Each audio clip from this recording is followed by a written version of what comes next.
दोस्तों, अब तक पूरी दुनिया मान रही थी कि इसरो का मिशन चंद्रयान-2 फेल हो गया है, लेकिन अब जो जानकारी सामने आई है उसने सबके होश उड़ा दिए हैं और इसने आपको भी खुश होने का एक और बड़ा मौका दे दिया है। मौका भी ऐसा कि जिस मिशन को पूरी दुनिया फेल बता रही थी, जिस मिशन को आखिरी वक्त में आंखों से ओझल होते हुए देख करके आपकी और हम सब लोगों की उम्मीदें जवाब दे चुकी थी, वो चंद्रयान-2 एक बार फिर से क्रांतिकारी जानकारी के साथ दुनिया के सामने आ चुका है। अब दुनिया को इसकी असली सच्चाई पता चली है तो भारत के दुश्मन भी चंद्रयान-2 की कामयाबी जानकर के छटपटाने लगे हैं, क्योंकि इसने वो करामात कर डाली है जो चीन भी यान भेज करके नहीं कर पाया था।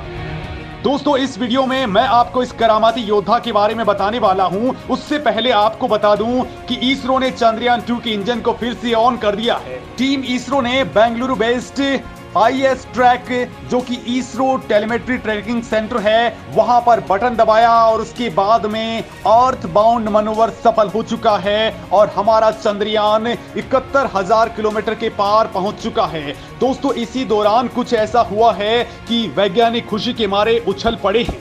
दरअसल दोस्तों, हमारा चंद्रयान-2 एक बार फिर से चंद्रमा के ऊपर जिंदा हो चुका है। दोस्तों, चंद्रयान-2 के 8 उपकरणों ने ऐसी जानकारी दी है कि नासा भी इसे सुनकर के ही दंग हो चुका है, वो सन्न पड़ गया है। तो यूरोपीय स्पेस एजेंसियां भी हैरान रह गई हैं, क्योंकि दोस्तों चंद्रयान-3 के उतरने से ठीक पहले चंद्रयान-2 के ऑर्बिटर ने कुछ ऐसी इंफॉर्मेशन दी है कि आप भी नहीं बल्कि 140 करोड़ भारतीय बाग होने वाले हैं। दरअसल दोस्तों, ये चांद की सतह की हाई रेजोल्यूशन तस्वीरें खींच करके धरती की सतह का नक्शा बना चुका है। ये सतह पर चट्टान और गड्ढों की पहचान कर चुका है, जिससे चंद्रयान-3 को उतरने की सही और एग्जैक्ट लोकेशन का पता चल चुका है। इस पर दोस्तों चांद पर magnesium, aluminium, silicon, calcium, titanium, iron और सोडियम की पहचान कर ली है, उसकी मौजूदगी का पता लगा लिया है। हीलियम-3 के बारे में बहुत बड़ी जानकारी जुटा ली है। साथ ही दोस्तों, इसने चांद के दक्षिण ध्रुव पर पानी और बर्फ की पहचान भी कर ली है और ये दोस्तों पूरी दुनिया को हैरान कर रही है। दोस्तों, इसने चंद्रमा के बाहरी वातावरण को पूरी तरह से स्कैन करके सूरज की किरणों में मौजूद सोलर रेडिएशन की तीव्रता को भी माप लिया है, जो लगातार चंद्रयान-3 के अब काम आ रही है। दोस्तों, ये बहुत बड़ी जानकारी होती है जो चंद्रयान-2 ने गेन कर ली है। इसने चंद्रयान-2 के ऑर्बिटर ने चंद्रमा की कक्षा से 100 किलोमीटर की ऊंचाई पर दोस्तों 10,000 से ज्यादा चक्कर लगा लिए हैं और इसी दौरान उसने बहुत बड़ी जानकारियां जुटा ली है।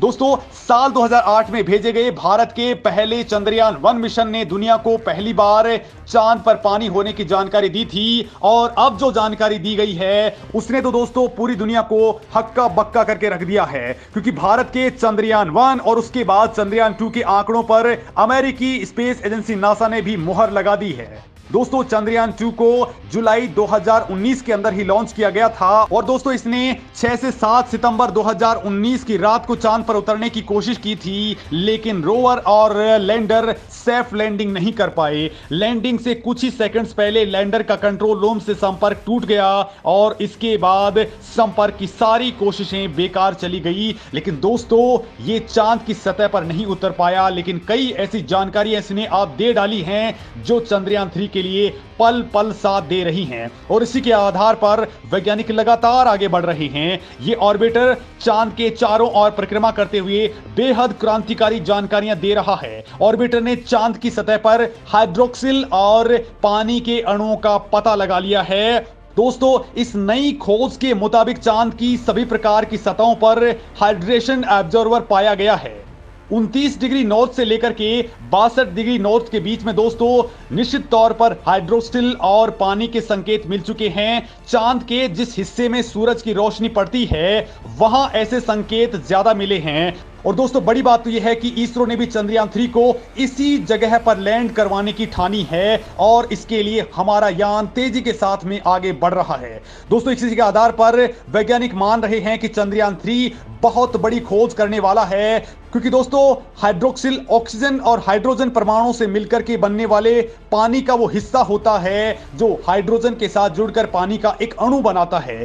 दोस्तों पानी बनाने के लिए हाइड्रोक्सिल ही उत्तरदायी होता है।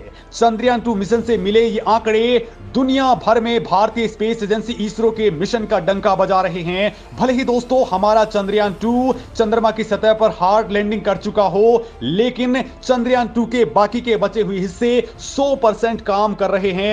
और दोस्तों जब से ये जागा है और इसने अपना टास्क पूरा किया है, वो टास्क चीन भी अपना रोवर भेज करके भी नहीं कर पाया है। दोस्तों चंद्रयान 2 की कामयाबी भारतीय वैज्ञानिकों की उम्मीद से कहीं ज्यादा है, क्योंकि चंद्रयान 2 पर लगे इमेजिंग और वैज्ञानिक उपकरण इस वक्त इसरो को लगातार डेटा मुहैया करवा रहे हैं और दोस्तों इसी के आधार पर हमारे वैज्ञानिक लगातार आगे बढ़ रहे हैं।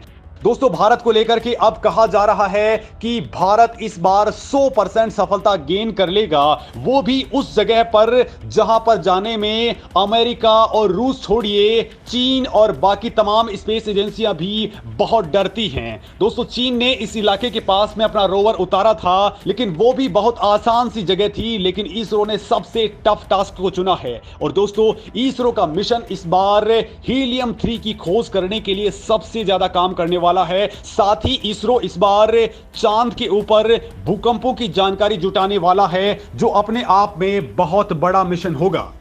दोस्तों चांद के ऊपर भारत का यान अब 23 अगस्त को उतरने वाला है और जिस रफ्तार से वो उतरेगा और जिस जगह पर वो उतरने वाला है वहां के बारे में बिल्कुल पिन पॉइंट लोकेशन और बिल्कुल सेफ लोकेशन चंद्रयान 2 ने ही खोज निकाली है। और दोस्तों 23 तारीख को जिस वक्त ये यान उतरेगा उस वक्त भी इसके ऊपर चंद्रयान 2 के ऑर्बिटर की पूरी नजरें होंगी, क्योंकि ये साउथ पोल है और साउथ पोल के पास में यानी कि चंद्रमा के फॉर साइड के ऊपर रेडियो सिग्नल्स का पहुंचना बहुत मुश्किल टास्क होता है। लिहाजा दोस्तों इसरो ने वहां पर अपने ऑर्बिटर को पहले ही डिप्लॉय कर दिया है, यानी कि ये बिल्कुल लाइव ट्रैकिंग इसके ऊपर करता रहेगा ताकि किसी भी तरह की कोई परेशानी नहीं आए। और दोस्तों जिस तरीके से इसरो ने प्लानिंग की है उसको देखते हुए दुनिया की तमाम स्पेस एजेंसियां अब इसरो के साथ में हाथ मिलाने को बेकरार हो चुकी हैं। बाकायदा ये से यानी यूरोपियन स्पेस एजेंसी तो इसरो से हाथ मिलाने के लिए लगातार आगे बढ़ चुकी है, तो भारत अगला मिशन जापान के साथ मिलकर के करने वाला है जो चंद्रयान 4 होने वाला है। दोस्तों इस मिशन को लेकर के भी बहुत बड़ी उम्मीदें जताई जा रही हैं और ये ऐसा मिशन होगा जो वापसी करेगा, यानी चांद पर पहुंच करके ये यान वहां से नमूने जुटा करके वापस धरती पर लौट सकता है और इसके लिए इसरो आगे बढ़ चुका है। दोस्तों इस मामले में आपका क्या कुछ कहना है, कमेंट करके जरूर बताएं।